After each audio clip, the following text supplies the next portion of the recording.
Olá, sejam bem-vindos ao Podcast UFSPA, seu podcast sobre ciência. Eu sou a Simone Schneider Amaral, professora de Química Orgânica da UFSPA e coordenadora desse projeto. E hoje voltamos a apresentar um episódio da série Podcast Educação, que são episódios em que falamos sobre os projetos de extensão que ocorrem na nossa universidade. Lembrando que projetos de extensão são aqueles trabalhos em que as universidades e a sociedade colaboram e dialogam para a construção de novos conhecimentos, para educar, contribuir com a cidadania e ou solucionar problemas daquela comunidade em que a ação está sendo realizada. E o projeto de extensão que a gente vai conhecer hoje é o projeto Rondon, coordenado já há algum tempo no âmbito da UFSPA pela professora Cláudia Juliano Bica, nossa entrevistada. Então vamos à bio da convidada. A professora Cláudia Bica é graduada em Ciências Biológicas pela Universidade Federal do Rio Grande do Sul, a URGS, é pós-graduada em Biossegurança pela Fiocruz, é mestre em Biologia Celular e Molecular pela URGS e doutora pelo PPG Patologia da UFSPA.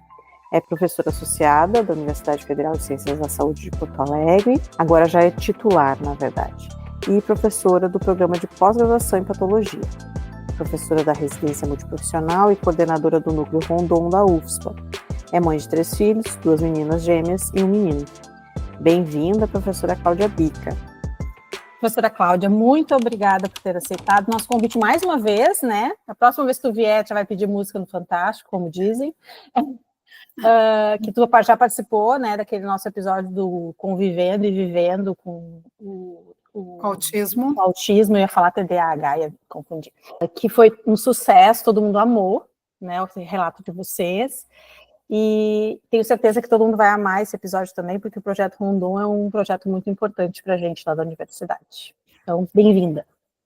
Obrigada, Simone. Obrigada ao Podchin, esse projeto lindo que eu acompanho. Sou seguidora de vocês, com muito carinho, muito mesmo, eu estou aqui.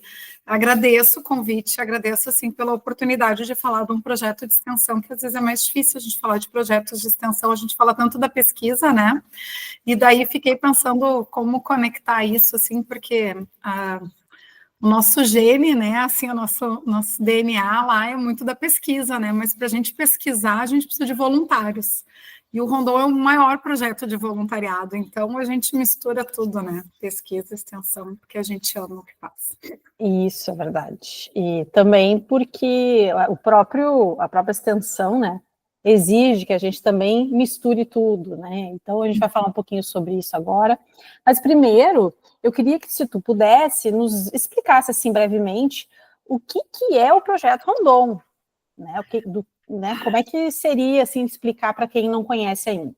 Bom, todo mundo, imagino eu, que está na universidade, especialmente os nossos mais velhos, nossos pais, avós, né, já ouviu falar do chamado Projeto Rondon. E o que é esse Projeto Rondon? É o maior projeto de extensão do país, é o mais longevo, na verdade. Ele é um projeto que começa em 1967, com alguns professores da Universidade do Rio de Janeiro, a antiga Universidade da Guanabara, que levam um grupo de estudantes com auxílio do Ministério da Defesa para uma região mais vulnerável, menos inóspita, naquela época, em 1967, né, para botar em prática o conteúdo que eles viam da universidade. Então, a ideia era levar os universitários a colocar em prática na realidade, né, e numa realidade diferente daqueles que eles estavam vendo, para que eles percebessem que é possível aplicar. Aquela operação de 11 de julho de 67, é denominada Operação Marco Zero do projeto.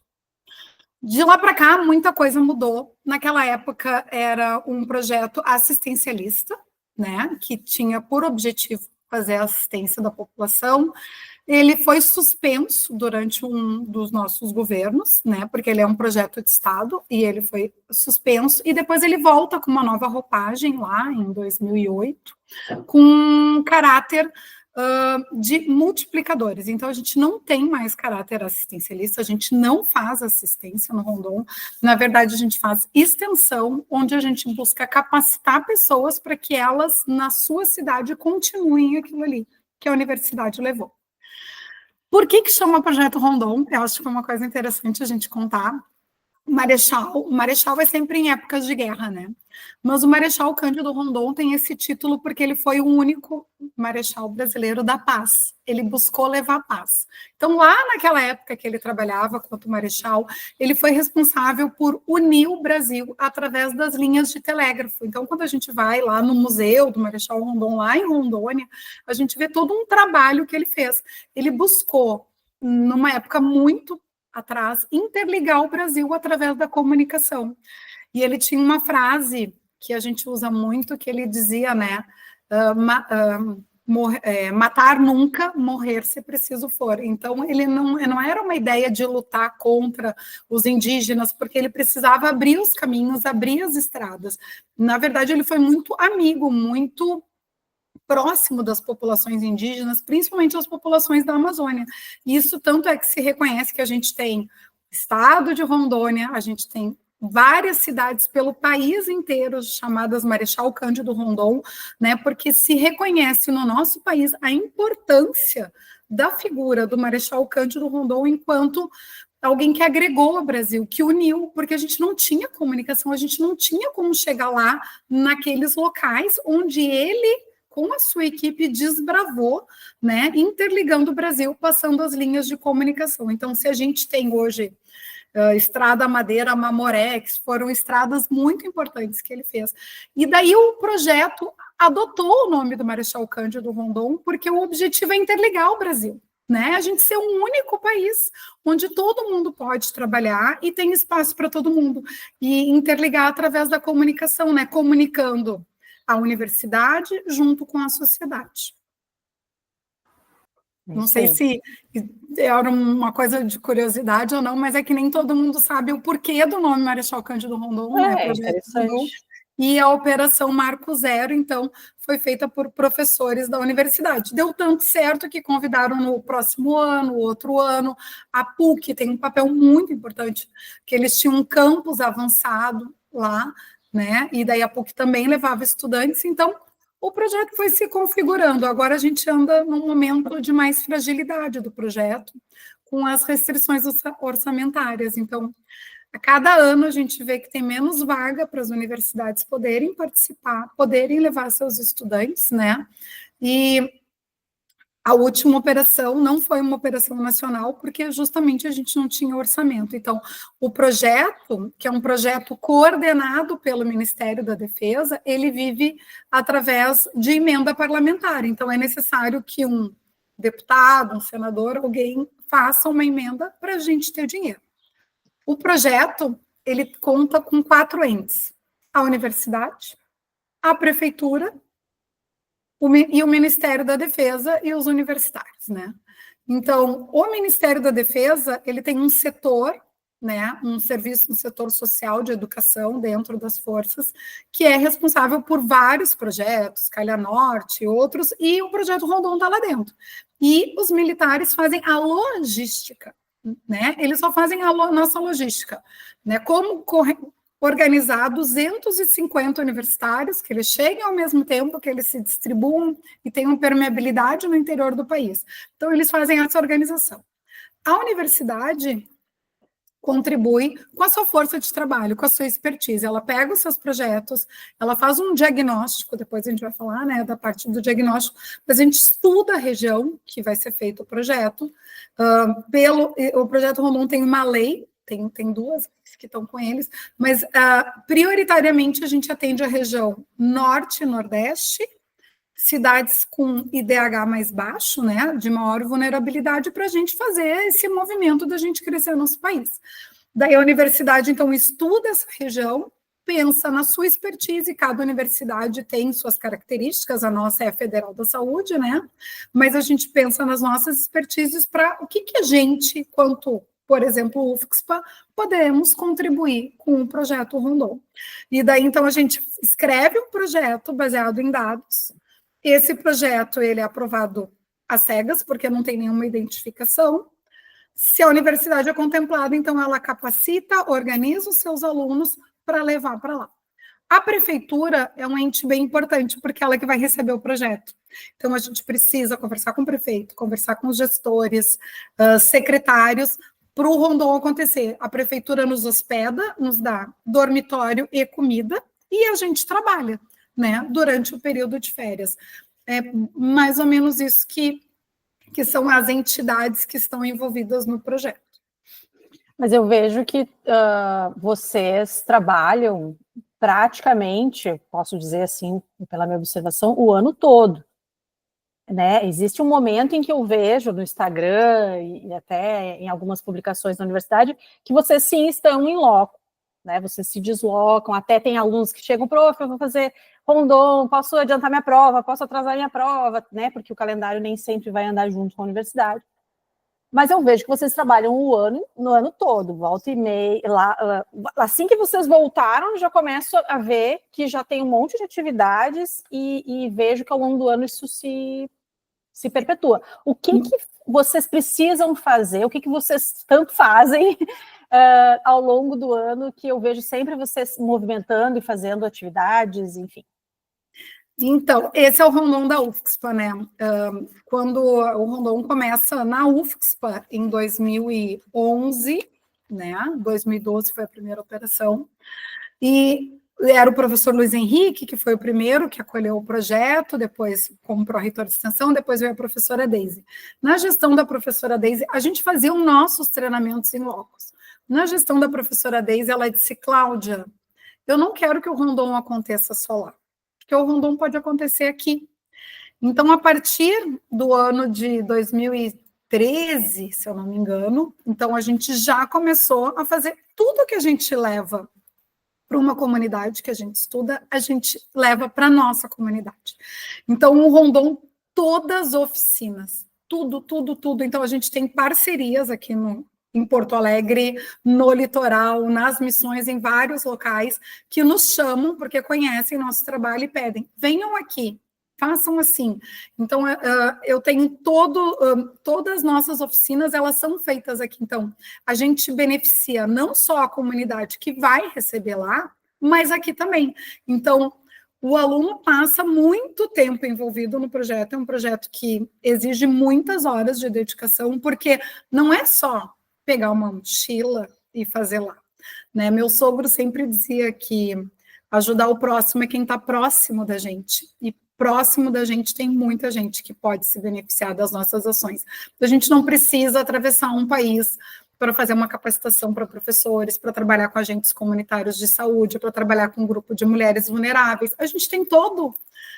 o nosso país é um só, né? As dificuldades que tem lá, tem aqui, só que tem uma cultura diferente. Então, a beleza do projeto é que a gente pode aprender tanto na nossa cultura, quanto numa cultura um pouco mais distante, com outras características e outros determinantes sociais. Mas a necessidade das oficinas, elas são estudadas e propostas para beneficiar o maior número de pessoas, porque a gente sempre trabalha com multiplicadores. Então, na UFSPA, o Rondon acontece o ano todo. E mais algum detalhe sobre, porque eu sei que tu trabalha há muitos anos no Rondon, né? Tu é uma pessoa que, desde que eu te conheço, eu entrei em 2011 na universidade, então eu te conheço desde 2011.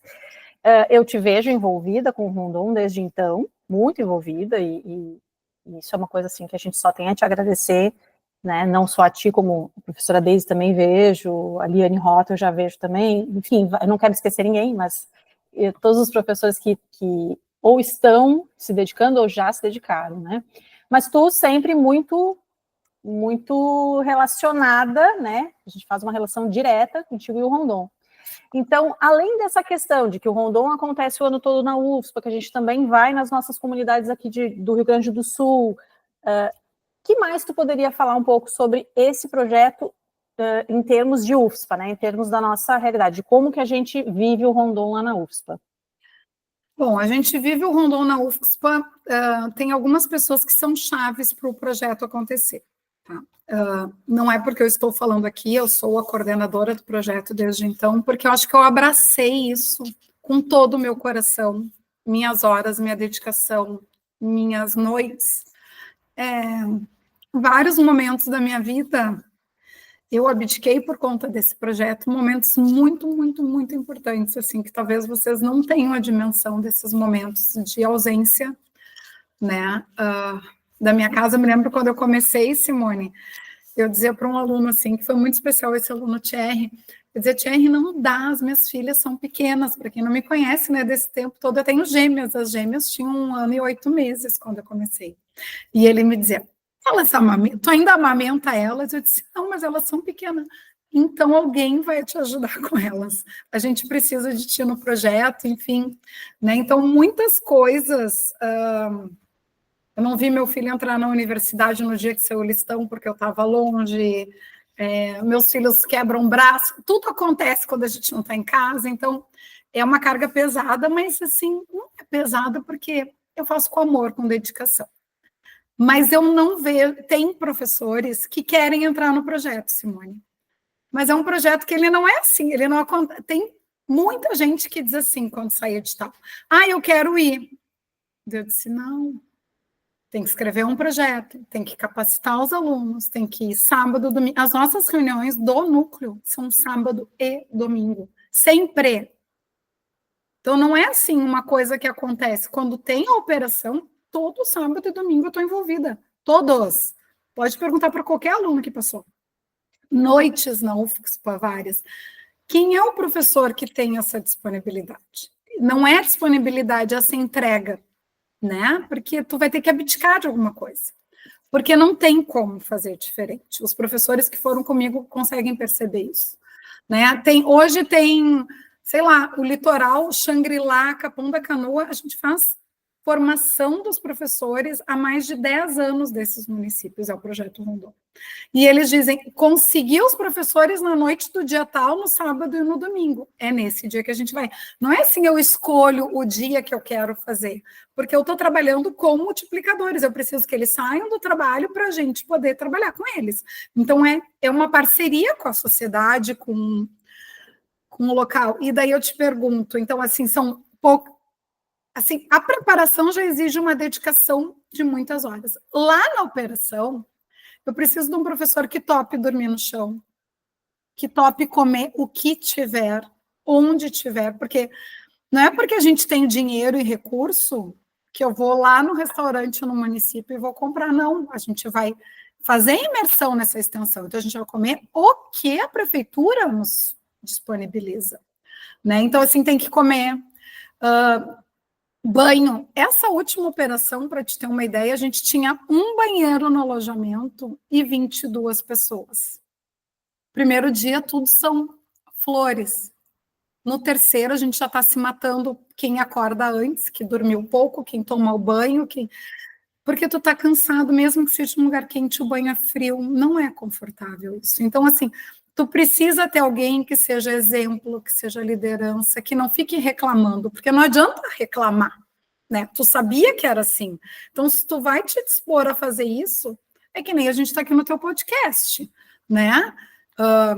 Precisa que a gente pare tudo, que tenha um ambiente silencioso, não adianta reclamar que o caminhão do gás está passando aqui, né? Então, assim, não dá, a gente faz do jeito que a gente pode e na melhor forma possível, com sentimentos à flor da pele. E para quem tem filho, tem mais uma dificuldade que a gente às vezes não tem comunicação. E não é assim, o mundo é globalizado. Não, tu não consegue ligar, o celular não funciona, tu não fala na hora que tu quer, então tu tem que apertar um botão, casa, fecha a porta, e ligar o botão que estou na operação e lá não consigo fazer nada. Eu falo para os alunos, não dá para fazer a prova online que o professor marcou. Não dá, porque tu não vai ter o telefone, tu não vai ter o local, né? Então, assim, mal a gente tem banheiro, sabe? Então, esse tipo de dificuldade faz com que muitos professores não abracem isso pela dedicação. E por uma ideia meio errada, porque quando abre o edital, depois a gente pode falar um pouquinho mais disso, o edital diz, a gente se candidata para uma área do edital que a gente vai assumir enquanto universidade. E o nosso compromisso é fazer cultura, direitos humanos e justiça, saúde e educação. Entende? A gente faz tudo, né? Por isso que a gente se prepara muito. Por isso que o Rondon mexe muito a semana, meses antes, porque não é fácil a gente chegar e falar para um grupo de mulheres vulneráveis.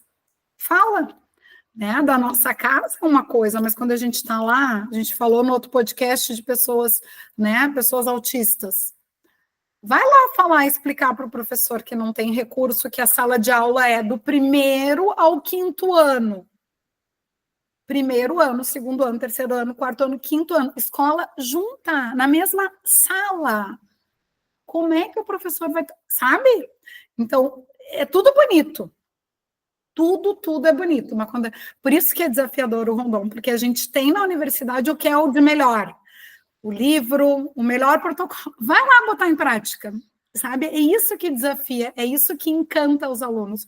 Como, com os recursos que eu tenho, eu coloco em prática o meu conhecimento. E daí tu tem que tirar de dentro de ti. Então, exige estudo, exige preparação.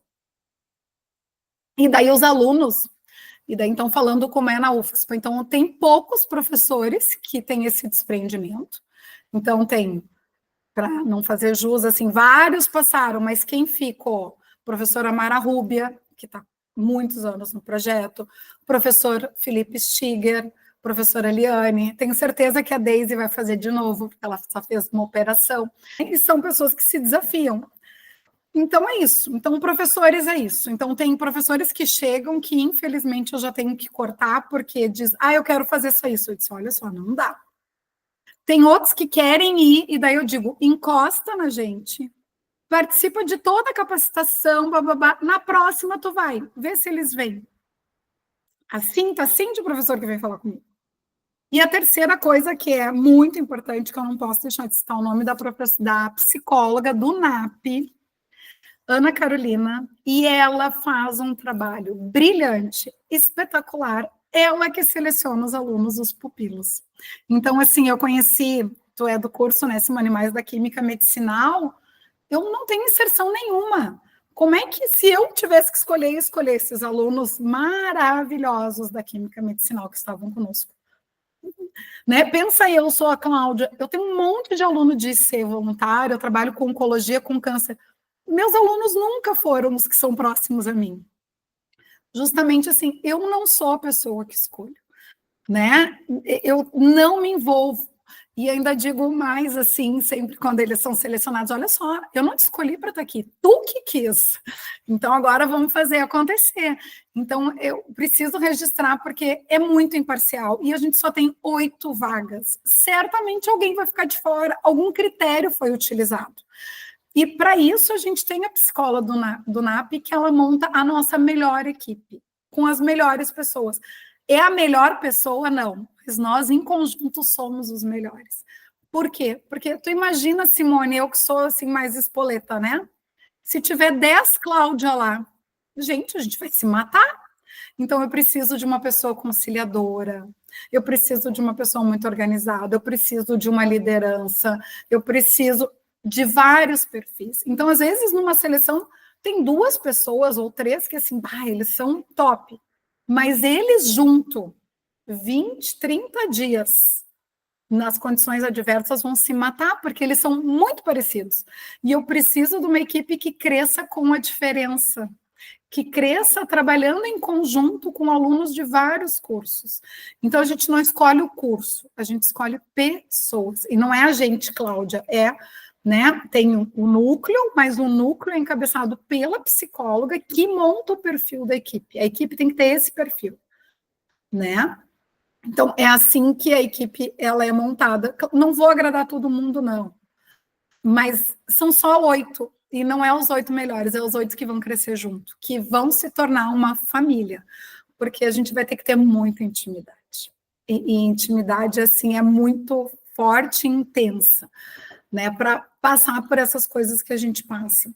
Teve uma equipe, a gente pode depois ir falando de equipes, mas que a gente ficou 4 dias no meio de um mato, dentro do maior parque nacional da Amazônia, que pega toda a região da América Latina, ali, né, pega Bolívia, Suriname, era o maior parque, 70% do estado do Amapá, o Parque Nacional Montanhas do Tumucumaque. A gente ficou lá 4 dias dormindo numa rede, sem banheiro. Então, como é que tu faz? Tu tem que ter uma equipe que tu confia, né? Com certeza. Então, alunos é a psicóloga.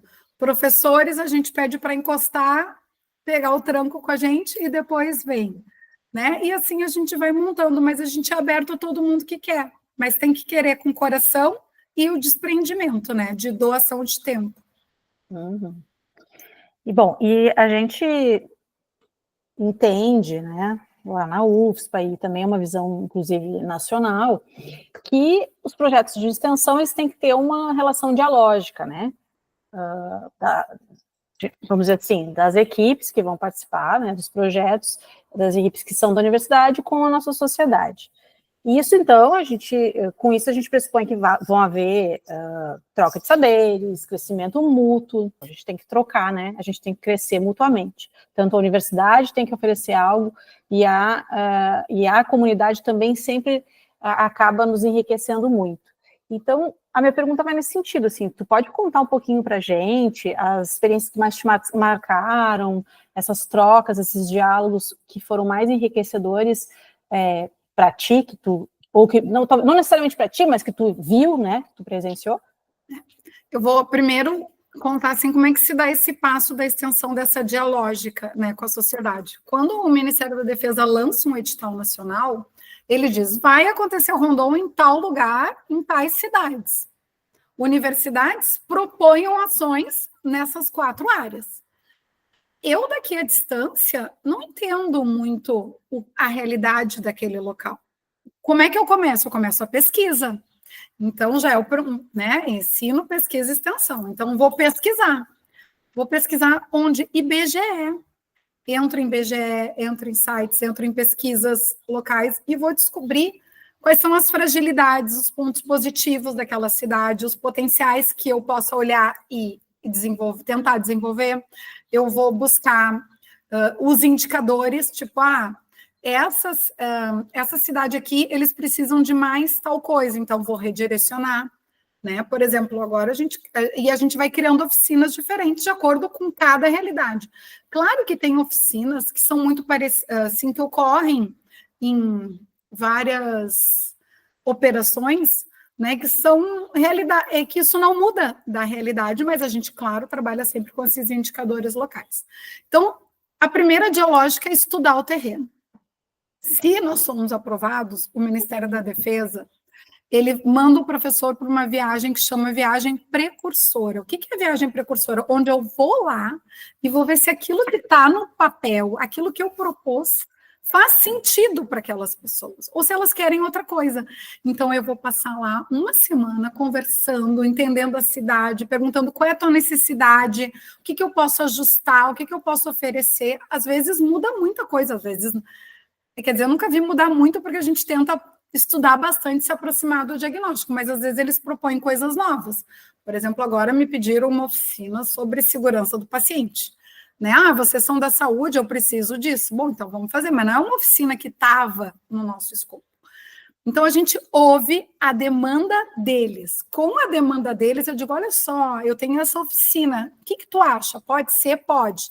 Então, é aí que a gente constrói a primeira pesquisa e a dialógica.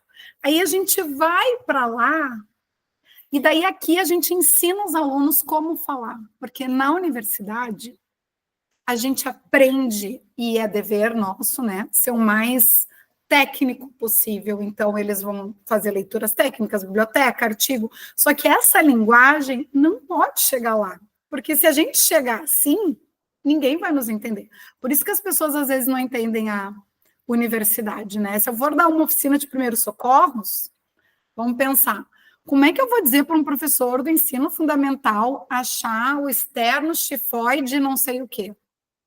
Não, né? Eu vou dizer, apalpa aqui, pega um mamilo e tal. Então, não é desconstruir o que o aluno aprende na universidade, mas é aproximar a linguagem técnica, né? Trocando saberes e aprendendo com eles. Então, para oficina de primeiros socorros é sempre um aprendizado, porque cada cultura faz diferente, né? Então, assim, são coisas que vão se construindo. Então, a gente ensina os alunos a melhorar essa linguagem. Onde que a gente ensina? Aqui, nas oficinas daqui. Quando eles vão lá, eles já vão mais preparados para o embate, porque aqui mesmo que a gente vá para uma oficina, uma ação de extensão que a gente faz, a gente volta para nossa casa, a gente está na nossa cama, nosso chuveiro, nossa comida e geladeira. Quando a gente vai para lá, Simone, não tem esse tempo de tu te buscar essas forças de novo, de tu consultar uma internet para aprender e fazer de novo, né? Então, lá eles já vão com outras características, e tudo isso prepara. Então, eu separei aqui, como tu disse assim, Cláudia, eu quero que tu conte histórias do Rondon. Então, vou contar algumas que passou pela minha cabeça, assim, fiquei tentando lembrar uma operação, tipo, o que foi naquela operação, naquela... Todas as operações têm história. O Rondon é feito de histórias, né? Teve um aluno que eu não posso deixar de falar, já citei o nome dele, que chama Thierry, ele foi muito importante. E ele, na operação que ele foi comigo, que foi no Pará, tinha um menino na cidade, gente, um menino corria, fazia todas as oficinas nossas. Onde a gente ia, aquele menino fazia. Para te ter uma ideia, a gente tem o contato dele até hoje, e esse aluno com esse Thierry, hoje médico cirurgião, segue se comunicando. Isso é uma coisa que as redes sociais aproximam, né? Vou contar outra história de rede social. E aquele menino, gente, primeiro o Thierry, ele era aluno carente da universidade, tá? Aluno da assistência estudantil. Os nossos alunos, até hoje, eu nunca fui com uma equipe que todos já tinham andado de avião. Então, sempre tem para os nossos alunos a novidade. Parece que é algo simples, mas não é simples levar um aluno num avião. Eles esquecem documento, passam bagagem, tudo é novidade, né? Então, tudo isso, assim, é um mundo, assim, posso te contar só a história de avião aqui. Mas, enfim, já era um aluno carente, ele foi lá com seu tênis, a gente saiu daqui na operação no inverno, e esse menino da cidade fazia tudo, e terminou a oficina, a gente se despede, é sempre um chororô no final, e ele disse assim, tu foi como um pai, porque eu não tive pai, né, aquela coisa toda, né, e aquele menino nunca tinha usado um tênis na vida, e daí o Thierry pegou o seu único tênis, nosso aluno só tinha um tênis, tirou do corpo e entregou. Nós voltamos para Porto Alegre num voo que ele voltou de chinelo de dedo, com 2 graus de temperatura, congelando e feliz. E daí eu digo, o aprendizado desse dia é, só leva aquilo que tu pode entregar, tu não leva nada, tu te desfaz de tudo, né? Não é que tu não queira deixar com as pessoas, é que se aquilo for importante para ti, tu pensa se tu vai ir na operação com aquilo, porque a chance de tu entregar é total, não é única, é total. Né? E eu falo isso desde essa operação. E, tipo, nessa última, a Andressa disse, professora, tu disse que eu não devia trazer, né? Pois eu dei a coisa mais importante que eu tinha, que era um boto que me acompanhava desde a universidade, eu não sei quem que morreu, que me deu. Eu disse, eu avisei que não era para trazer. Então, assim, se aquele anelzinho foi aquela avó que te deu que é importante, não leva. Porque se tiver no teu dedo, tu vai tirar, tu tira a roupa. Porque tu te apaixona pelas pessoas, as pessoas deixam marcas em ti no projeto tão profundas que o mínimo que tu pode é tirar algo que tu tem para entregar. Porque como a gente vai com restrição de bagagem, os alunos viajam, e eu também, né, com uma mochila de 10 quilos. A gente só pode levar uma mochila que tem que caber toalha, cobertor, travesseiro, para passar um mês. Uma mochila. Então, tu não leva muito. Então, tudo que tu leva, tu não tem como levar uma coisinha. Então, tu dá o que tu tem, sabe? Então, é assim, é um aprendizado. E daí, um outro aprendizado, assim, das redes sociais, né? Então, assim, a gente segue esse menino, né? Esse menino já é pai, já tem filho, já tem... E daí o ciclo, às vezes, continua que nos desmotiva, mas outros mudam. E eu vou contar um ciclo que mudou. Tem uma oficina, que essa oficina tem muitas histórias desta oficina em vários locais, que chama Futuro, que é papo de responsa, papo reto. Ela já mudou de nome, mas é sobre futuro. O que impacta o teu futuro que tu faça, né? E daí era uma menina... Quando a gente vai no interior, não sei se tu é do interior, Simone, ou quem está nos ouvindo aqui, quem é bem do interior não sabe que a universidade é pública, não sabe que é gratuita, não sabe como que chega na universidade. Se aqui tem essa bolha, imaginem em pessoas que ninguém da sua família fez curso superior, etc. Numa das oficinas que a gente estava dando no interior de Minas, a gente fala, né, da universidade pública, gratuita, né, de qualidade, enfim, e fala vários caminhos, não só da universidade, concursos, carreira militar, curso técnico, que é muito importante no nosso país também. E uma menina não sabia, achava que a faculdade era para quem tinha dinheiro, nem sabia que podia fazer. Daí a gente explica SISU e tal. Vamos embora da cidade, ela nos acha na rede social, né? E ela agradece, então fica aquele agradecimento e tal. E ela disse que então se encorajou, daí no outro ano ela foi fazer o Enem, fez SISU e entrou na universidade.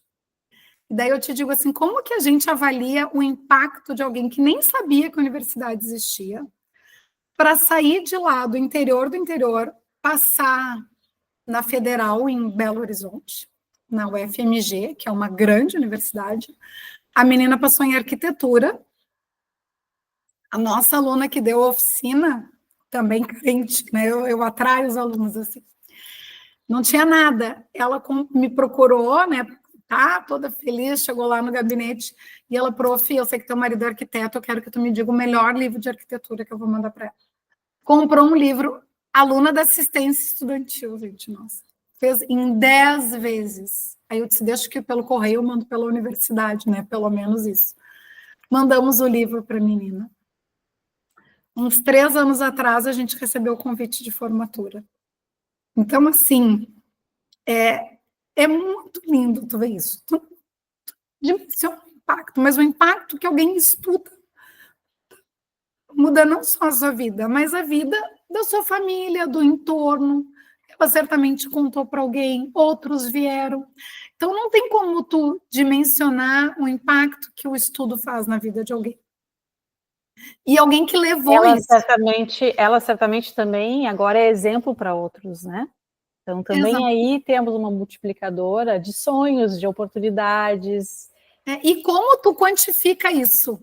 Para dizer números da extensão, gente, não tem. Entende? Não tem. Não tem. A extensão ainda é pouco valorizada, né? Na minha opinião. Não, porque eu acho desafiador a gente conseguir construir indicadores para mostrar isso, porque isso são histórias que eu te conto da minha bolha.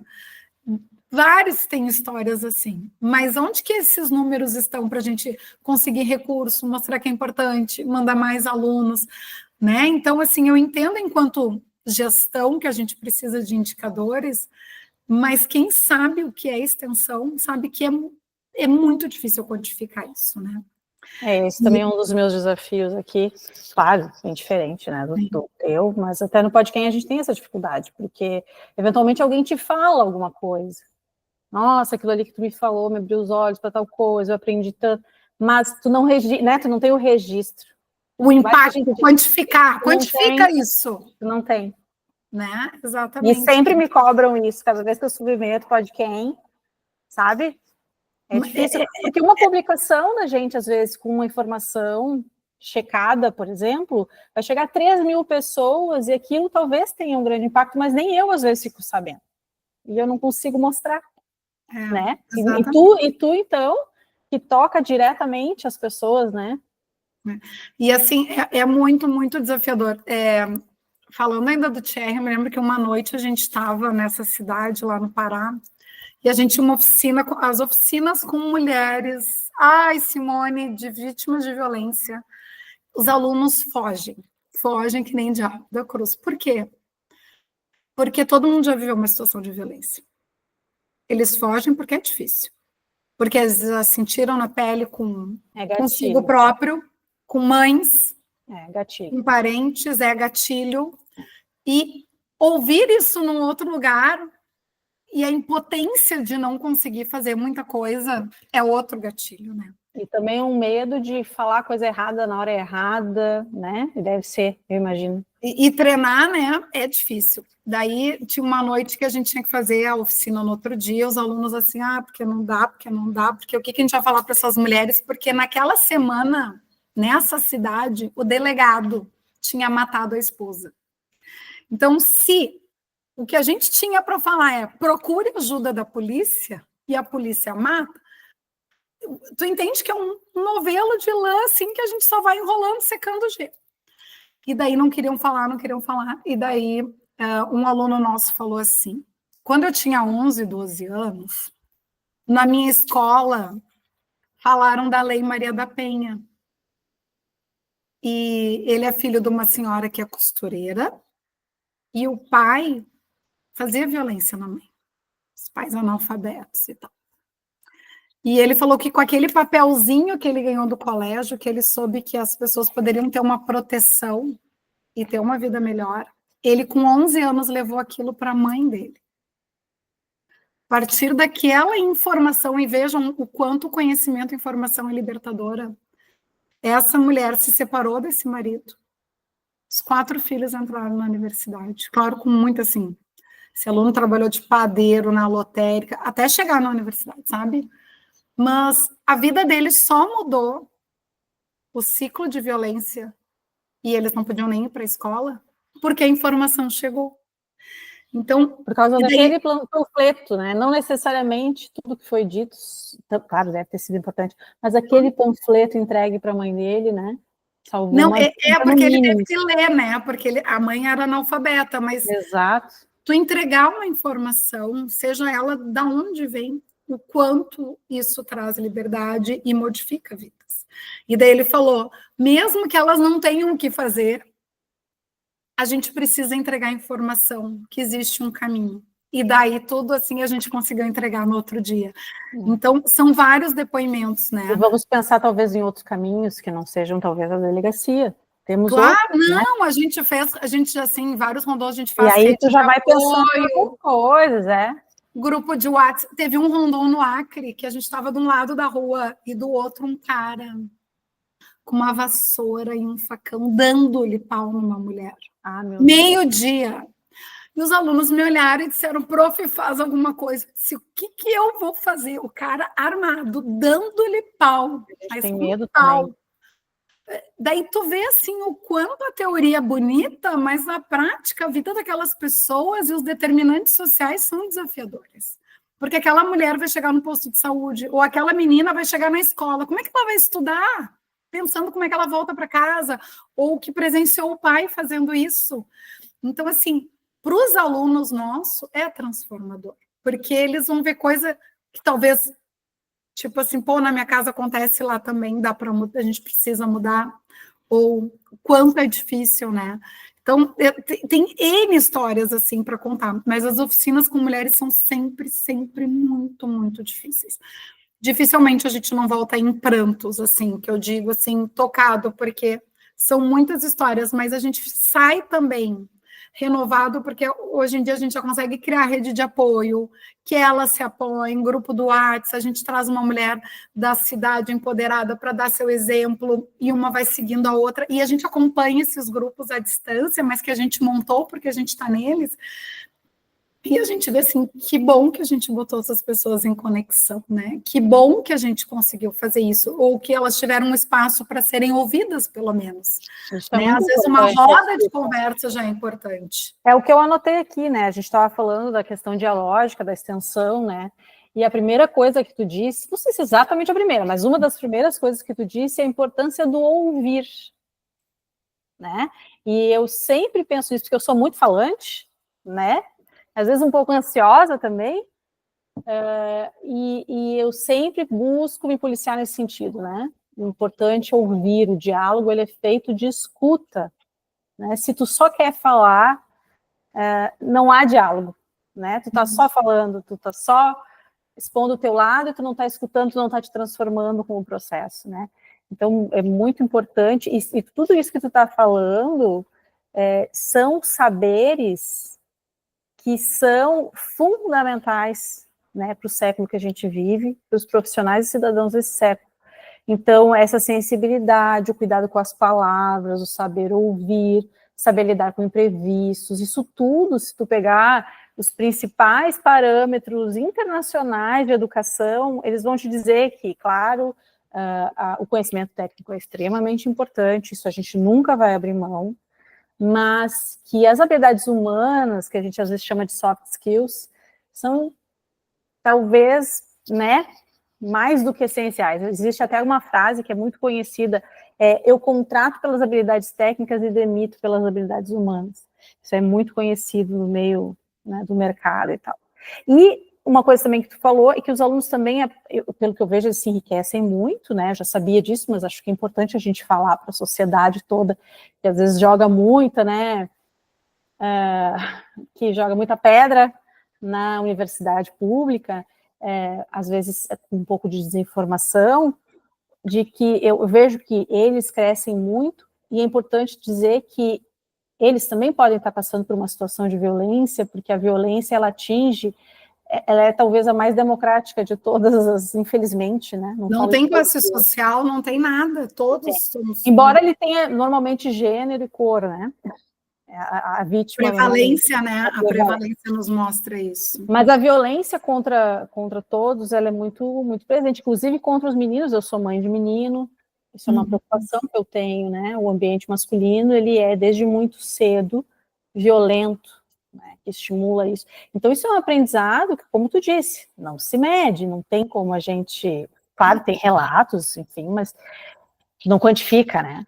Não, quer ver uma coisa assim, e o quanto eles conseguem transformar isso, né, nessas habilidades, e os alunos se transformam com essa escuta, né, e daí a gente vê quando eles viram a chave. Então, por exemplo, quando a gente estava no Acre, tinha um aluno nosso que eu passei o WhatsApp, e um dos desafios dos nossos alunos é conversar com gestores e lideranças, né, quando que um aluno de graduação fala diretamente com o prefeito, secretário de educação, secretário de cultura, secretário de saúde, para ver as políticas públicas? Então, eles vão desenvolvendo habilidades, né, de organização, eles precisam organizar, eles têm que organizar o evento, porque a gente faz jornada pedagógica, semana de capacitação de ACS, então eles articulam tudo isso. Numa dessas articulações com a liderança, que era uma liderança na cidade muito importante, que trabalhava na Secretaria da Assistência Social, com os idosos do CRAS, não respondia. Eu disse, não, mas eu fiz, está tudo certinho. Simone, quando a gente chegou lá, ele mandava, daí a gente chegou na cidade, eu disse, tu vai agora procurar a pessoa, porque daqui 3 dias é oficina e a gente não alinhou. Daí ele chegou lá, conferiu o número, conversou com ela, estava tudo certinho, que nem eu tinha alinhado, mas eu dou, assim, esse protagonismo para os alunos. E daí o aluno conferiu o WhatsApp lá e estava certinho. Daí ela abriu e ela disse assim, a liderança, mas é que tu não mandou áudio, eu não sei ler. Então, assim, tu pensa que está conversando com um secretário e a pessoa nem lê. É para ver as discrepâncias econômicas e sociais. Daí, voltamos lá, então daí tudo a gente mandava por áudio, eu já oriento agora os alunos, se não responder escrito, manda um áudio, porque no interior isso aí é mais comum.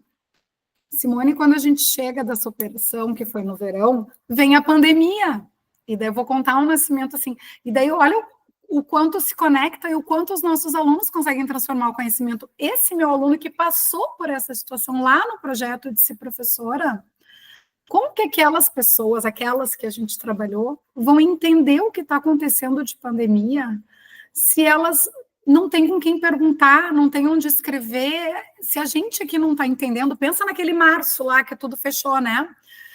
E daí era tudo infográfico que mandavam, como é que manda, eles não vão saber.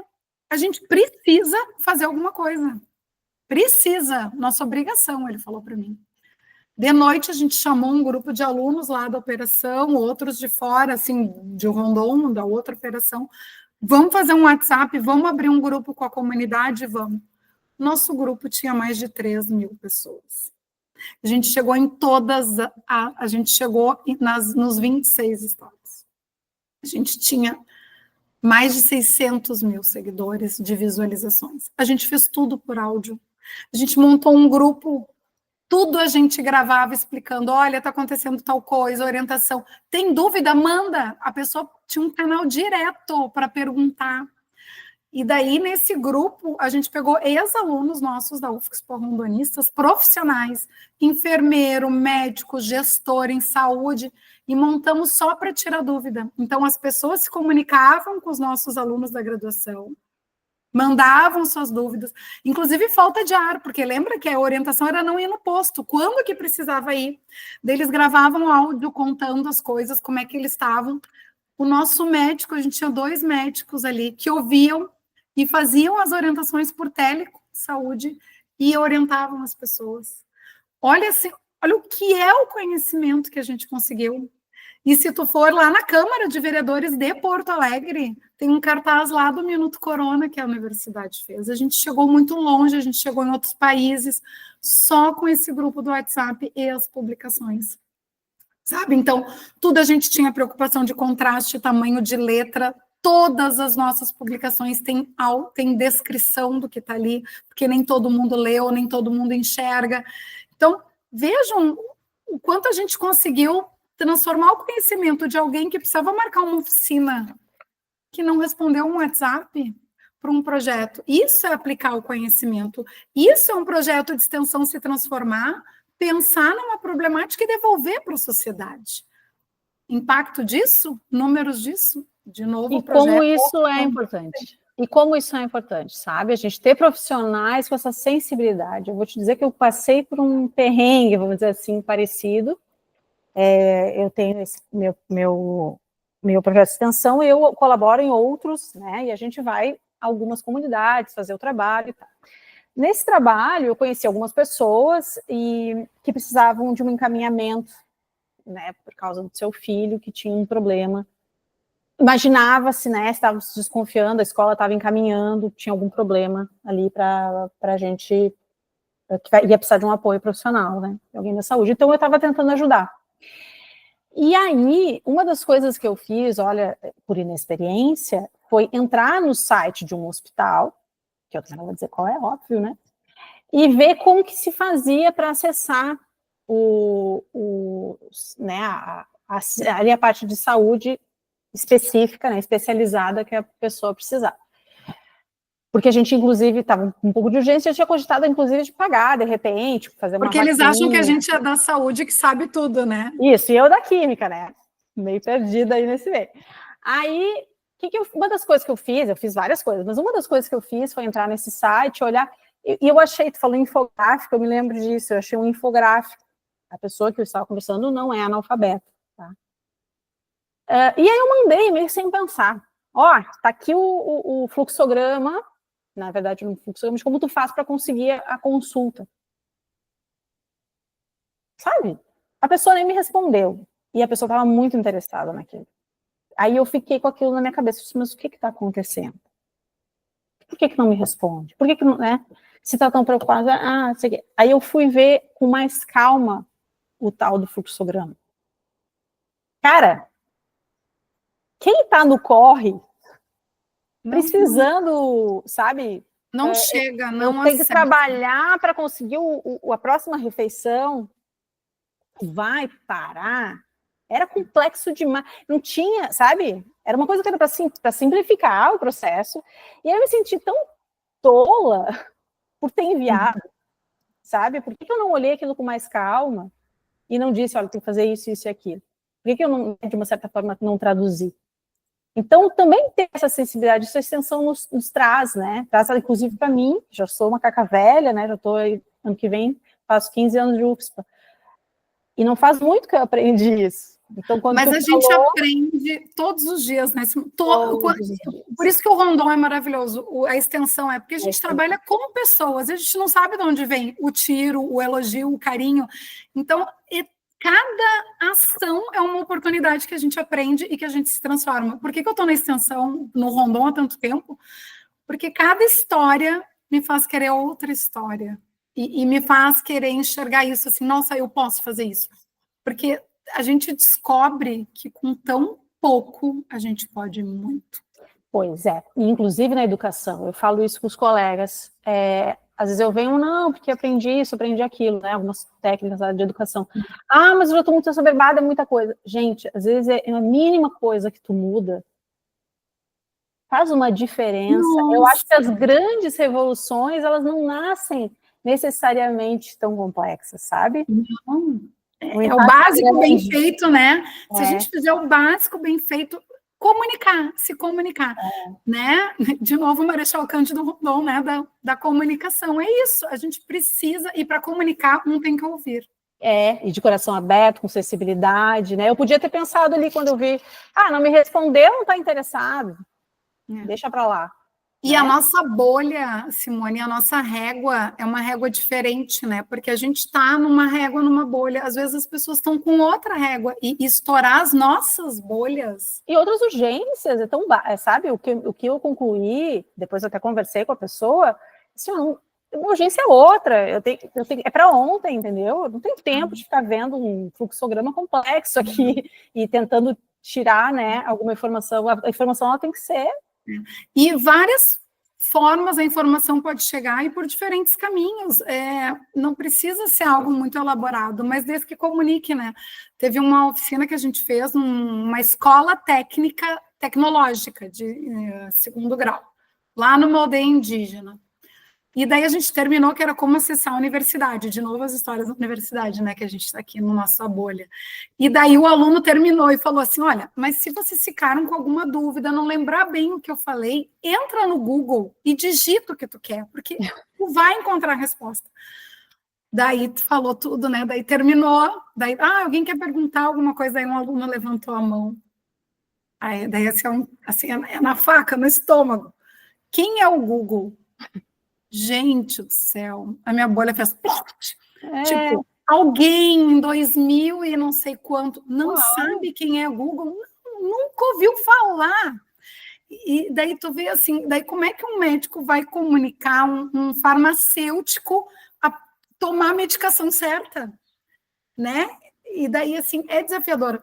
Teve uma operação que eu fui, agora eu me lembrei do negócio assim, só para dizer assim, o quanto, assim, um basiquinho, né? Tinha uma senhora que ela morava sozinha e ela era cega. E ela foi escalpelada. Sabe o que é alguém escalpelado? Quer dizer, só imagino. Estava na canoa, daí tem um buraco no barco, e o cabelo enroscou ali e arrancou tudo. Então, assim, ela não tinha... Assim, tu olhava, tinha uma deformidade, tinha uma série de medicações para dor por conta do escalpelamento, e ela era cega e morava sozinha. Eu peguei 2 alunos da enfermagem e nós fomos ver, o navio abarrancou e a gente foi fazer a visita domiciliar, que nem os nossos alunos visitam aqui, e tipo, minha aluna era de último ano da enfermagem, ela nunca tinha feito orientação para uma pessoa cega de como que ela toma a sua medicação, algo muito básico, que qualquer posto de saúde as pessoas deveriam ver, mas talvez elas nunca tivessem a oportunidade de conviver com alguém com deficiência visual, né? E daí a sorte minha, que eu estava com outro colega, que era o professor de uma outra universidade, enfermeiro, e daí ele fez toda a orientação, e até hoje ela me escreve, a Fábio, prof, nunca mais vou esquecer daquela aula de como orientar alguém a tomar uma medicação. Tipo, tu corta a pontinha aqui, tu tira um comprimido da ponta, né? Porque ela era uma polifarmácia, ela tinha que se virar sozinha e cega. E daí, pensa essa aula em loco, tu lá na Amazônia, no meio do nada. Né? Então, assim, são aulas que esses alunos nunca mais vão esquecer. Por isso que, quando eles vão falar do projeto na semana acadêmica, na mostra, eles querem contar essas vivências que eles compartilharam, e eles dominam tudo, porque eles prepararam a oficina, chegaram lá, era outra realidade, contaram como é que resolveram, contaram o aprendizado que impactou sua vida profissional, fizeram todo o caminho da extensão, né? O impacto na sociedade, o impacto no estudante, a dialógica, a pesquisa. E eles se empoderam disso e se transformam. E daí isso que é bonito de nós, enquanto professores, vermos o crescimento dos nossos alunos. Que eles vão apresentar um trabalho depois na cadeira com muito mais propriedade, porque aprenderam a falar em público, se comunicam melhor, olham nos olhos, né? Não precisam aquela dependência do slide, porque a primeira coisa que abomina é ter um slide para falar, que eu sempre digo, o slide é a cola. Tu tem que chamar atenção pelo teu conteúdo, como que tu vai desenvolver, como tu vai fixar, esquece o slide. Então, o primeiro desafio é que eles sempre apresentam alguma coisa ou compartilham o conhecimento num seminário, em aula, né? E eles vão ter que compartilhar esse conhecimento de uma maneira diferente, né? Eu me lembro do Vitor, que foi teu aluno também, ele fez uma oficina com professores sobre empreendedorismo, né? Empreender, e quem de nós não tem que empreender na sua carreira, na sua vida profissional, na sua vida afetiva, pessoal, né? Que elementos que tu precisa para empreender? Como que tu transforma aquele sonho? E professores são os que colocam a sementinha para transformar esses sonhos das pessoas, né? E tu ouvir que os professores também têm sonhos, né? Às vezes os nossos alunos não perguntam nada da nossa vida, não sabem nada, mas a gente também tem dias bons, dias ruins, a gente também tem sonhos, né? E quando a gente faz essa escuta, quando a gente faz a formação dos professores e pergunta dos sonhos deles, é tão lindo ver que eles também tocam alunos e vão se tocando, e essa rede vai ampliando, sabe? Uhum. É muito importante isso. É verdade. Claudinha? Tá, estamos terminando, não quer mais histórias? Não, eu vou te perguntar, porque agora chegou uma parte que é a hora do nosso quadro, é verdade, esse bilhete pode quem, que é basicamente uma checagem de assuntos que vão estar aí na boca da galera, tá? Então, eu vou checar isso contigo. Primeiro... Tá, antes de tu checar, eu só posso contar uma coisa daqui, que eu contei a história de lá, só queria contar uma história daqui. Quando os nossos alunos fazem as oficinas aqui, a gente vai nas escolas públicas, tanto daqui quanto do interior e tal. Sim. E daí a oficina de futuro, a gente pergunta o que eles querem ser. E tu imagina que os nossos alunos se preparam para tudo, né? E daí os alunos lá que eles aplicam dizem assim, eu quero ser traficante, né? Sem nenhuma perspectiva de sonho, né? Porque o traficante, o influencer, o YouTube, não que isso não seja bom, mas virou... eles não querem mais estudar, não pensam mais em outras possibilidades de vida, né? Então, isso é desafiador para os nossos alunos, quando eles se preparam, vão com tudo, e a plateia quebra as pernas deles, né? E como sair? Porque o tráfico tem poder, tem prestígio, tem dinheiro, tem tudo que aquela comunidade coloca aquela pessoa num pedestal. E desconstruir isso é muito difícil, sabe? E drogas é um problema que aflige toda a nossa sociedade, não só do país, mas do mundo inteiro. Então, a gente trabalhar essas questões de drogas são questões bem importantes, e trabalhar sonhos. E daí tinha um aluno de uma escola que era muito inteligente, a gente encontra essas joias preciosas, né? E ele disse que o sonho dele era ser lavador de carro. Pensa um menino brilhante. Nada contra ser lavador de carro, é importante, mas a gente tenta, numa oficina, abrir os sonhos. E quando a gente fala dos sonhos deles, a gente também fala dos nossos, né? E daí a gente diz, olha, tu pode ter a melhor lavagem de carros, tu já pensou?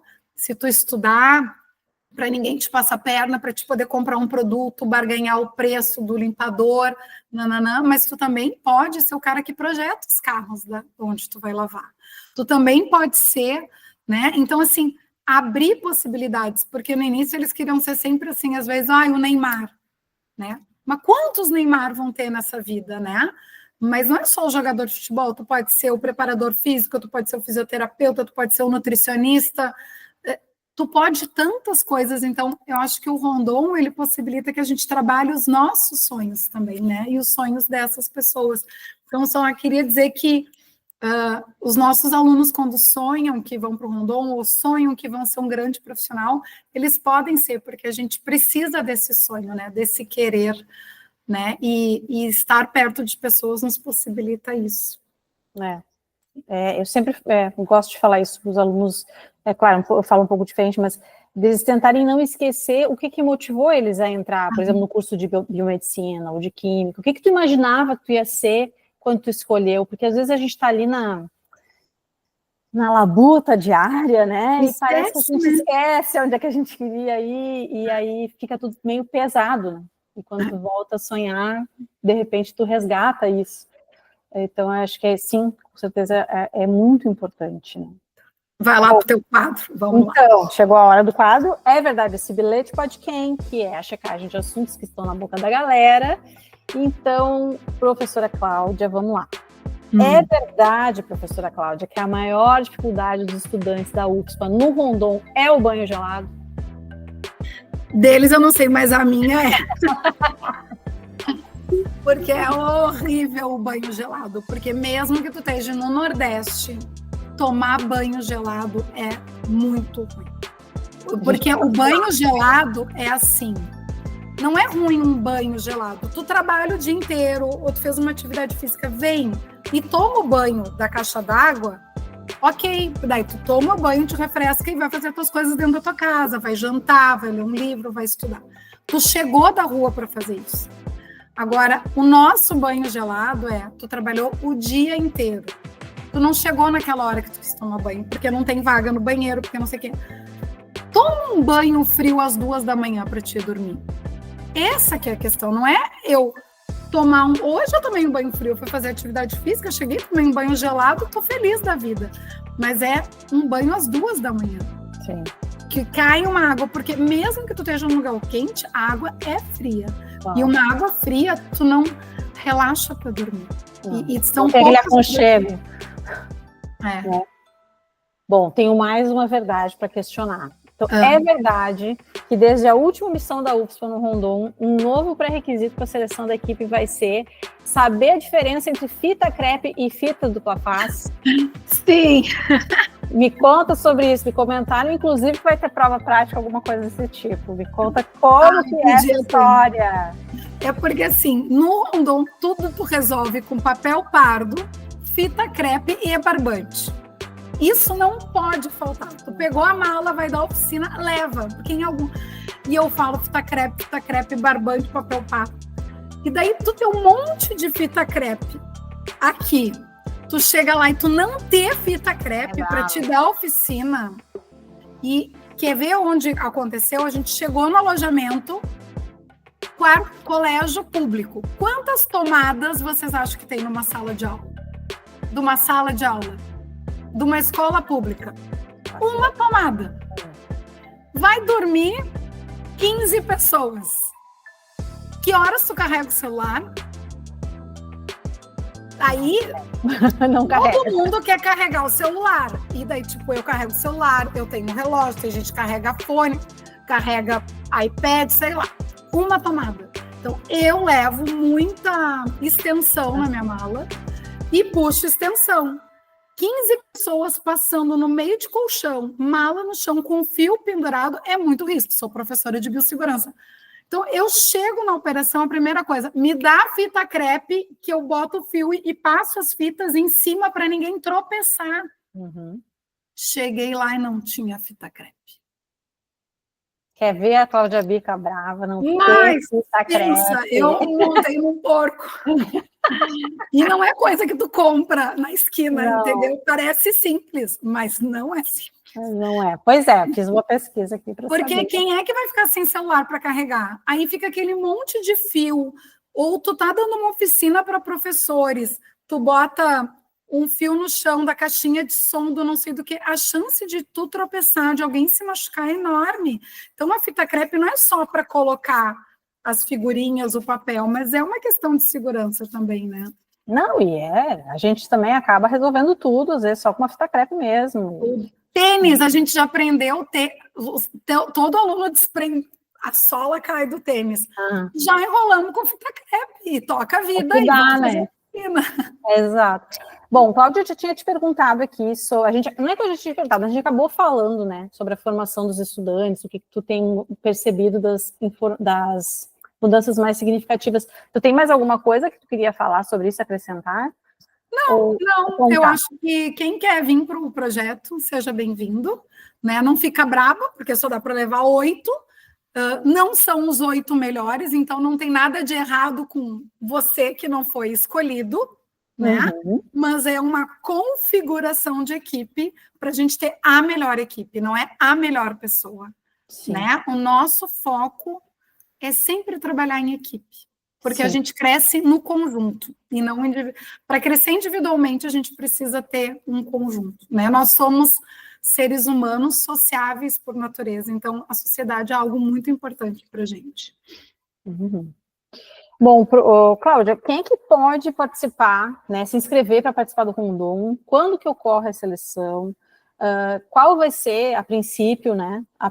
Claro que, como tu disse, precisa ainda, a gente está esperando um verbo, pelo que eu entendi, mas qual é a próxima operação, se tu já tem essa informação? Tu pode falar um pouquinho, dar o serviço do projeto? Da UFSPA podem se inscrever todos os alunos maiores de idade, brasileiros, porque aluno estrangeiro não pode. Isso é regra do MD, tá? Não é regra nossa. E que não estejam no primeiro ano. Por quê? Porque tem que ter uma bagagem, tem que ter uma caminhada. Ideal da metade para frente. Mundo ideal. Mas por que eu não restringo, às vezes, um aluno que se inscreve no primeiro ano? Porque a gente tem muitos alunos nossos que já têm outra graduação, então eles já têm uma maturidade, já têm uma bagagem, ou já fazem trabalho voluntário de Rotary, de grupo de igreja, de grupo de CTG. Então, assim, a gente escolhe pessoas, né? Pessoas com conteúdo. E são esses os pré-requisitos. Qualquer curso, qualquer aluno é super bem-vindo, né? E desde que saiba trabalhar em grupo, tenha resiliência e aguente a Cláudia Bica. Porque eu sei que eu não sou uma pessoa muito fácil também, né? Então, tem essas características, assim. E quando que normalmente são as seleções e qual vai ser a próxima operação? Se tu já sabe. As seleções são sempre 2 por ano. Sempre a operação ocorre nas férias de julho, mas a gente já deveria selecionar em março para preparar o semestre inteiro para julho executar. E daí a seleção do verão a gente abre mais ou menos em agosto, setembro, prepara o semestre inteiro para janeiro executar. Por isso que o Rondon movimenta. A gente depende, por enquanto, porque eu preciso de mais pernas, mas a gente depende do edital do Ministério da Defesa, que já deveria ter saído o edital da próxima operação. Mas a próxima operação está prevista para acontecer na Amazônia, a de julho, e a do verão vai ser no Paraná. Então, a gente já sabe mais ou menos as próximas 2, mas a gente ainda não tem as cidades. Então, não tem como a gente começar a preparação agora. E deixa eu contar uma coisa. Quando sai o edital, eu digo para vocês, eu me esforço muito, muito, muito. Eu e os outros professores, né, que vão conosco, para a gente escrever a melhor proposta, mas não quer dizer que a gente vai ser aprovado, né? Porque a gente vai cair num edital público, a gente já ficou de fora, viu? Não é todas as operações. Porque, por exemplo, o edital abre, geralmente são 7 vagas para o país inteiro do conjunto A. Então, é difícil. Sim. Sim, de edital é sempre assim, né? Edital é edital. Mas a gente é bom, né? Tu viu que a gente está indo certo. Não, e vocês têm experiência, acho que isso deve contar, né? Então, não, porque é um papel. É um papel sem nada. Tu disse que é às cegas, né? É às cegas. Eu já fui desclassificada uma vez, lá quando a gente começou a escrever, Simone, porque eu botei não sei o que, UFSPA. Não pode ter nenhuma identificação. Quando a gente submete, é dentro de um portal que a gente ganha só um número. Então, é tudo às cegas. Certo. Bom, eu tenho uma pergunta aqui que tu já meio que respondeu, mas eu vou fazer igual, porque eu quero saber se é o que tu falou ou se tem mais coisa, tá? Chegou, então, o nosso quadro, Meu Público, Minhas Regras, em que a gente seleciona umas perguntas da audiência para fazer para a nossa entrevistada. Então, eu tenho aqui uma pergunta que é de um aluno nosso, o Luiz, que já foi rondonista, foi nessa última missão. Ele está perguntando, na verdade, ele já sabe, né, mas ele está perguntando porque ele acha que é uma pergunta que várias pessoas vão se interessar, tu já falou um pouco. Então, quem escolhe os rondonistas da UFSPA? Tu já falou que é a psicóloga, né, a Ana Carolina, que vocês passam para ela um perfil, né, das, enfim, principais habilidades que a pessoa precisa ter, enfim, e ela, então, vai fazer uma seleção. Além da Ana Carolina, talvez os colegas lá do NAP, mais alguém faz essa seleção? Como é que é feito? O Núcleo Rondon participa ajudando, né? Atrapalhando a seleção, criando constrangimento para colocar os alunos numa saia justa, porque o que a psicóloga quer ver é como eles reagem com situações de estresse. Então, o núcleo, ele atrapalha a seleção, mas ele não seleciona os alunos. Quem seleciona é o NAP, inclusive a última etapa é numa entrevista individual com a Ana, e dali, nessa entrevista, ela define. Até chegar nos últimos 20, a gente vai indo junto. Depois, fica só com a Ana Carolina. Então, não temos essa gerência, né, dos alunos rondonistas. Certo. Então, agora para a gente, de fato, finalizar o bate-papo, e já te agradecendo, Claudinha, tua participação nessa entrevista, inclusive tá de férias aí, né? Tá de férias, né? Tô de férias. Tá de férias e veio... Mas é que o coração não sai de férias, né? Não, pior que é. Bom, eu queria te pedir uma dica cultural, né? Que tu sabe que a gente sempre pede aqui no final do podcast, que tu considere que para ti foi relevante de alguma forma e que tu gostaria de compartilhar. Uma dica cultural. Posso sugerir um podcast? Tem um podcast que mexe muito comigo e eu tenho dado nas minhas aulas de bioética, que é um podcast com Vitor Baizos. Ele tem um com Léo Costa, tem um com Wesley Delanogari, mas ele é um psiquiatra e ele trabalha e bate nas questões do alcoolismo, né? E como a gente tem um público muito jovem, que todas as festas da UFSPA são open bar, né? Eu queria dizer assim, uma dica assim, escuta, porque o álcool, e eu não quero ser moralista porque eu consumo, mas desde que eu ouvi, eu mudei muito os meus hábitos e eu quero melhorar mais. Está longe do que eu gostaria, eu quero ser zero, não sei se eu vou conseguir um dia. Por isso que eu compartilho com vocês essa minha angústia, dessa dica cultural, de escutar um podcast para a gente se abrir ao novo e pensar que o álcool não faz mal só para a pessoa, hepatocarcinoma, enzimas hepáticas, câncer, bababá, mas os acidentes de carro, quase todos têm um componente de álcool que fazem mal à sociedade. Violência doméstica tem componente de álcool. Abuso sexual, especialmente de crianças, tem um componente do álcool. Então, o álcool é uma droga lícita que causa um dano à nossa sociedade gigantesco.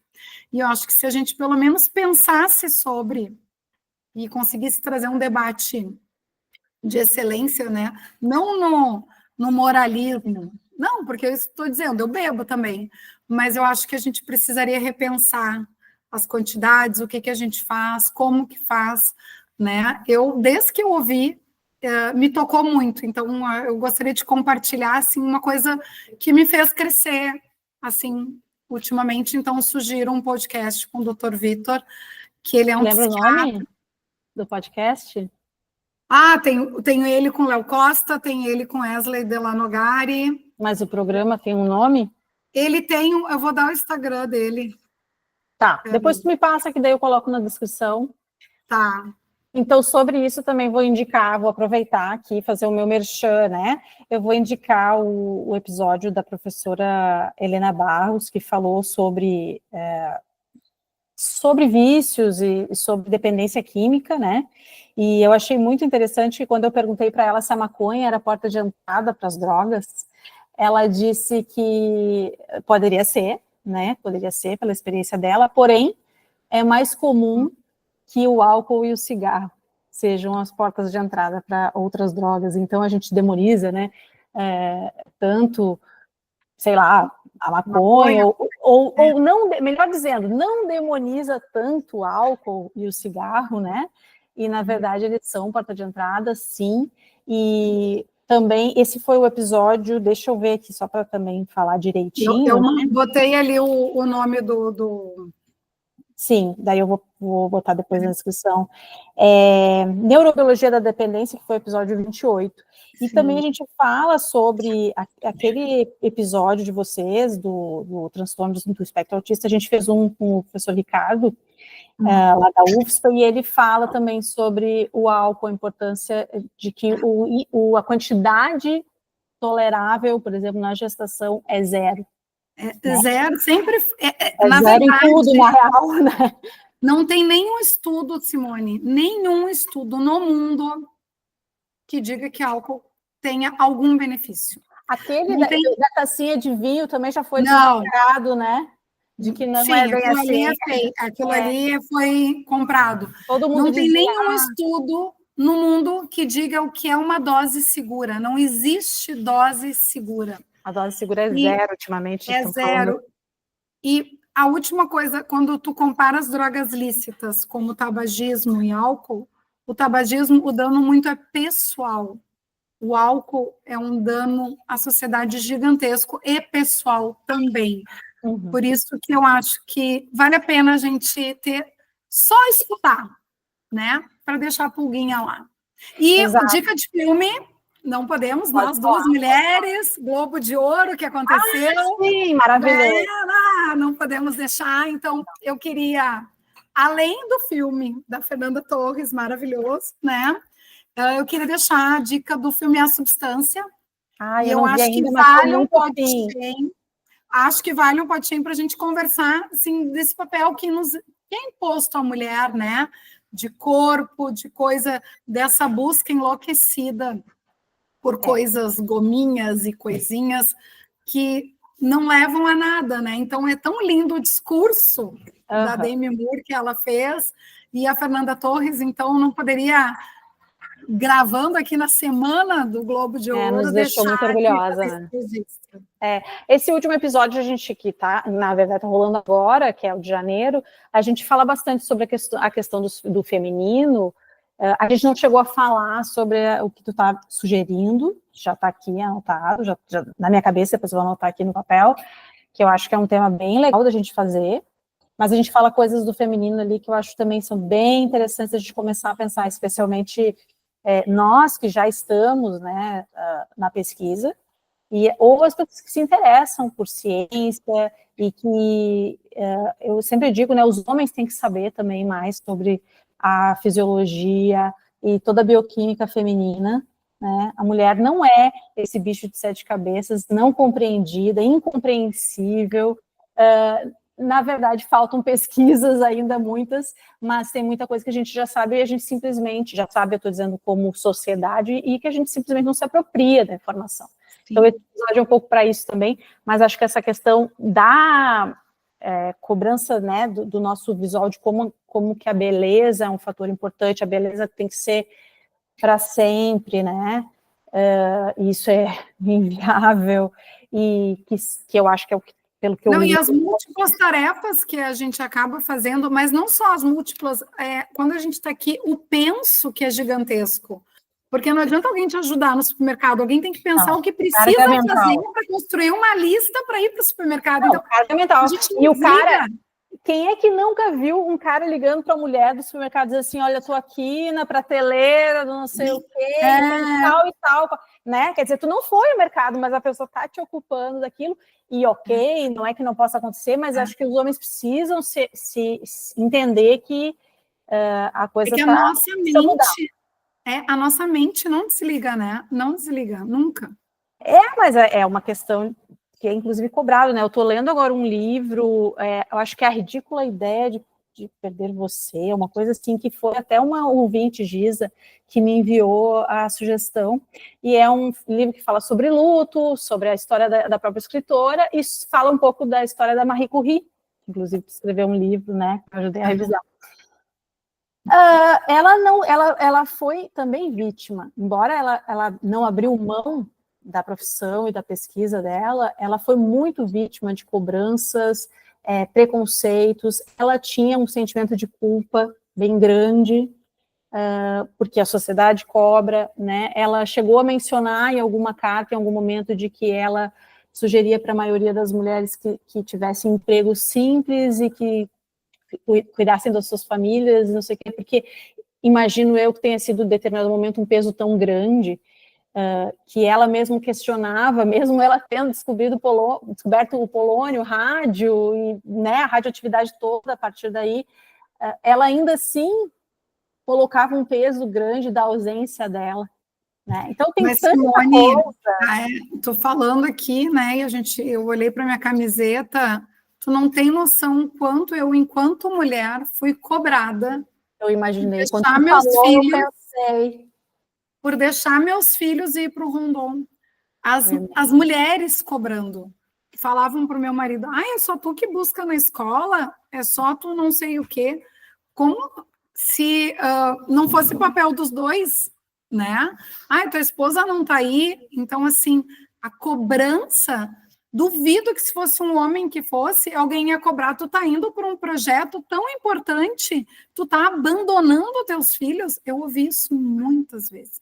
E pessoas de dentro da universidade. Com certeza, a universidade não é o Eldorado, que acho que muita gente pode imaginar, né? Como Com certeza, sabe, Cláudia? E eu penso assim, que o teu marido talvez já tenha precisado viajar a trabalho e tu buscou as crianças várias vezes, nunca ninguém te perguntou, mas cadê teu marido, hein, que não estava buscando essas crianças? Né? Exatamente. Quando o Júnior trabalhava em São Paulo, eu levo meus filhos todos os dias na escola, todos os dias, e busco. Só não levo quando eu não estou. Então, assim, de um ano inteiro te julgam por 20 dias, sabe? É muito difícil. Não, e outra assim, ó, vou te dizer, eu tive uma mãe trabalhadora, tenho, né, só que agora está aposentada, e claro que ela me fez falta, muitas vezes, é óbvio que eu tive momentos que eu senti falta dela me buscar na escola, porque eu ia e voltava de Kombi, né, naquela época era Kombi, não era van, de transporte, e, claro, ela é uma boa mãe, eu tinha saudade dela, mas eu vou te dizer que o orgulho e a marca que ela deixou em mim, sabe, e o exemplo que ela é para mim, é muito mais importante. Claro. Sempre foram. Tempo de qualidade, né? Sabe? Sempre foram. Eu sempre vi ela como alguém a seguir, né? Então eu tenho certeza que teus filhos te enxergam assim, eles enxergam esse amor, e eles talvez, espero, desejo isso a eles, tenham muito amor pelo trabalho deles também, e que isso também seja, abasteça o coração deles, como a gente vê que te abastece. Muito obrigada pelo carinho, pela oportunidade da gente estar aqui conversando. Eu que te agradeço. Vai aproveitar essas férias, vai descansar que tu merece. Tá bem. Beijo. Muito obrigada. Que venham as novas operações. Que venham os alunos especiais, porque cada grupo, uma família se forma, né? E conta com a gente para o que vocês precisarem, tá? Tá bom. Muito obrigada. Um beijo. Era isso, galera. Terminou o nosso episódio de hoje. Esperamos que vocês tenham curtido. Não esqueçam de seguir o Podcast nas redes sociais, se inscrever no Podcast-UFSPA através da sua plataforma de áudio favorita. E agora também estamos no YouTube. Nosso canal por lá é o Podcast-UFSPA. Lembrando que o Podcast é um podcast sobre ciência que traz temas de interesse de toda a sociedade de forma simples e acessível e que valoriza a diversidade e os conhecimentos ancestrais. Nesse episódio, a gente falou sobre extensão universitária, ciências da saúde, sociologia, entre outros assuntos. Todos os links importantes estarão na descrição do áudio e do vídeo. Valeu, galera. Obrigada por nos ouvirem. Até mais.